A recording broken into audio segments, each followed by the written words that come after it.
kids. How you doing? I sure have missed you all. Well, this is Miss Marge, and I'm going to read again one of my favorite books. It's called Ira Sleeps Over by Bernard Weber. I was invited to sleep at Reggie's house. Was I happy? I had never slept at a friend's house before.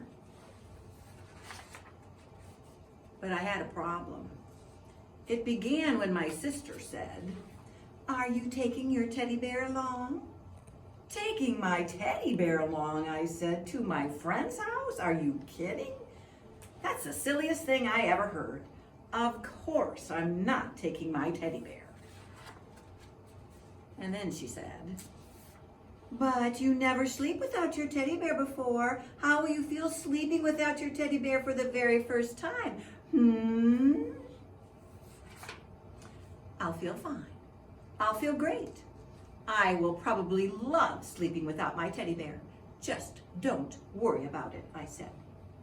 "Who's worried?" she said. But now she had me thinking about it. Now she really had me thinking about it. I began to wonder, suppose I won't like sleeping without my teddy bear? Suppose I'll just hate sleeping without my teddy bear? Should I take him? "Take him," said my mother. "Take him," said my father. "But Reggie will laugh," I said. "He'll say I'm a baby." "He won't laugh," said my mother. "He won't laugh," said my father. "He'll laugh," said my sister. I decided not to take my teddy bear. That afternoon I played with Reggie. Reggie had plans, big plans. "Tonight," he said, "when you come to my house, we are going to have fun, fun, fun. First, I'll show you my junk collection.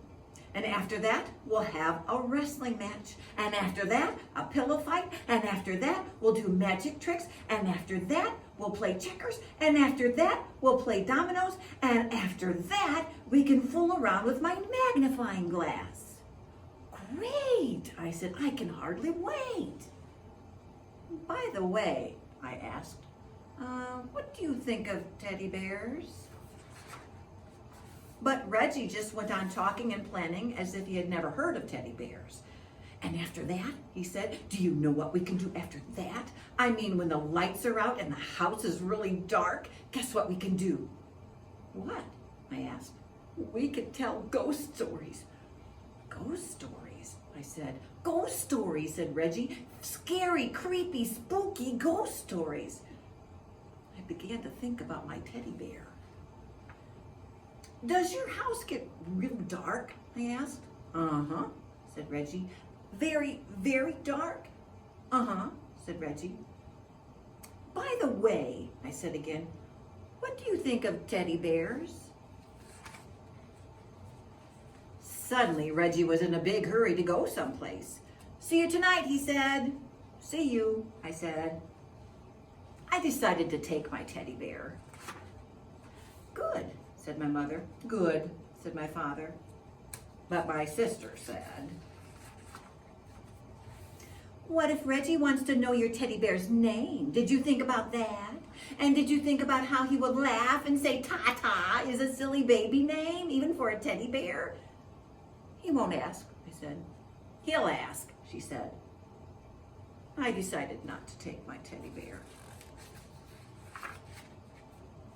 At last, it was time to go to Reggie's house. "Good night," said my mother. "Good night," said my father. "Sleep tight," said my sister. I went next door where Reggie lived. That night, Reggie showed me his junk.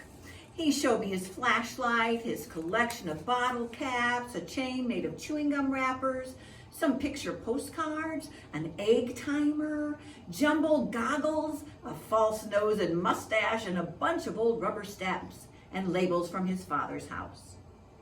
We decided to play office with the rubber stamps. After that, we had a wrestling match.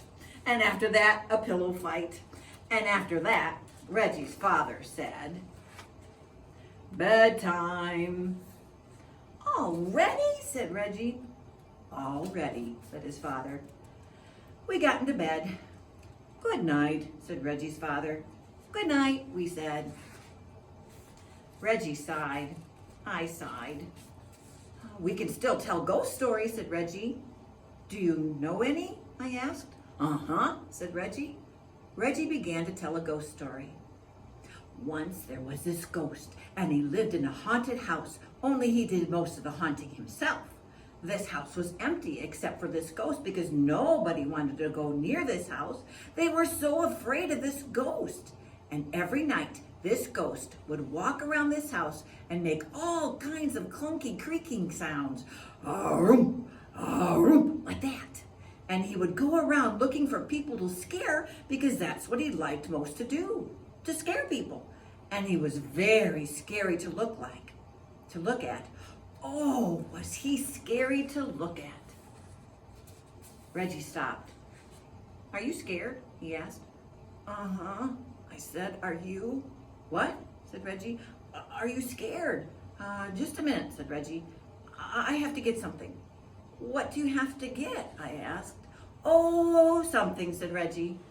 Reggie pulled the something out of a drawer.